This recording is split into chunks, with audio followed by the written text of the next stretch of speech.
Ժողովրդի ցանկությունն է սահմանադրության փոփոխությունը, թե Բաքվի ուղիղ պահանջը։ Երևանում իհարկե չեն ասում, որ դա Բաքվի պահանջն է, բայց երբ ամենաբարձր մակարդակով այդ փոփոխությունը հանրահռչակվեց իբրև ժողովրդի կամք, որ կխորհրդանշի 4-րդ հանրապետությունը, ճիշտ նույն օրը Բաքուն դա դարձյալ ներկայացրեց որպես խաղաղության ստորագրման վերջնագիր։ Այսինքն 4-րդ հանրապետություն ասածն էլ պարտադրված օրակարգ է։ Ներսում պնդումն է, թե ժողովրդի նախաձեռնությունն է, դրսում Ադրբեջանի պահանջների կատարման պատրաստակամություն է ներկայացվում։ Ներսում ասում են խաղաղությունը եկել է հաստատվել Վաշինգտոնյան նախաստորագրումից հետո, պաշտոնական Բաքուն ասում է փոխեք սահմանադրությունը։ Վաշինգտոնյան հանդիպման արդյունքները վերահաստատեցին Ադրբեջանի կողմից առաջ քաշված խաղաղության օրակարգը։ Խաղաղության այս պատմական հնարավորությունից օգտվելու եւ խաղաղության համաձայնագիր ստորագրելու համար պետք է վերացվեն Հայաստանի սահմանադրության տարածքային պահանջները։ 3 օր անց սեպտեմբերի 23-ին նույնը կրկնեց Ալիևի հատուկ հանձնարարությունները կատարող Ամիր Բեկովը։ Ասաց Հայաստանի եւ Ադրբեջանի միջև ստորագրվելիք խաղաղության պայմանագիրը տարածքային պահանջներից փոխադարձ հրաժարում է ենթադրում։ Փաստաթղթի նախաբանում ըստ ադրբեջանցիների Ղարաբաղին վերաբերող տարածքային պահանջներ կան։ Հայաստանում իշխանականներն այսօր ձևակերպում են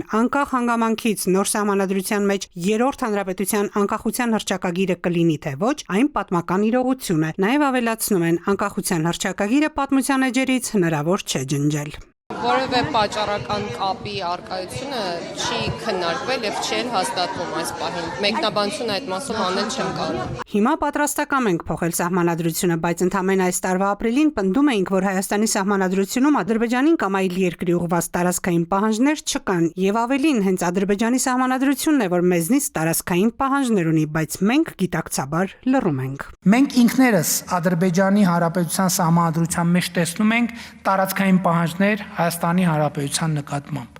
բայց մենք այդ հարցը չենք բարձրացնում, որովհետև Հայաստանի եւ Ադրբեջանի միջև խաղաղության եւ միջպետական հարաբերություններ հաստատելու մասին համաձայնագրի նախագծում կան անհրաժեշտ ձևակերպումներ, որոնք լուծում են խնդիրը արձանագրելով,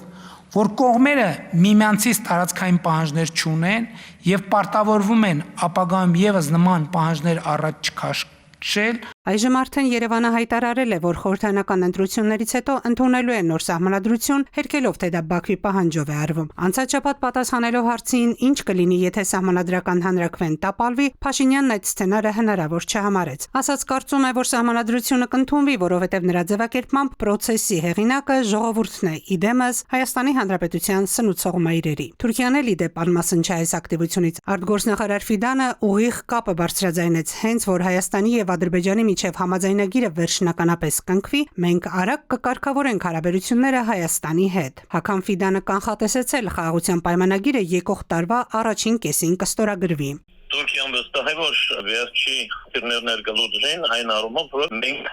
վերջի պահանջներն են Ադրբեջանի կբավարարենք։ Սահմանադրության փոփոխությունը ժամանակատար խնդիր է, սակայն մերոնք արդեն աշխատում են այդ առումով մեր կառավարությունը ու շուտով երևի հանրաքվեի կդնեն։ Խաղադրույքները բարձր են, առաջիկա ամիսները վճռորոշ կլինեն, այսօր գրում է միջազգային մամուլը, շեշտում Հայաստանի, Ադրբեջանի եւ Թուրքիայի միջև հանդիպումներից հետո աճում է լավատեսությունը մինչեւ 2026 թվականը խաղաղության պայմանագրի կնքման վերաբերյալ։ Երևանը հույս ունի բացել Անկարայի հետ սահմանը։ Եվ մինչեւ խաղաղության հարցը միջազգային մեդիայի գլխագրերից էլ չի իջնում, սահմանադրության փոփոխություն խաղաղության ստորագրում բանաձևը կոնստանտ չէ, որքան էլ Երևանը պնդում է ստորագրման պատրաստակամությունը, խաղաղության արշալույսները չկան ու չկան։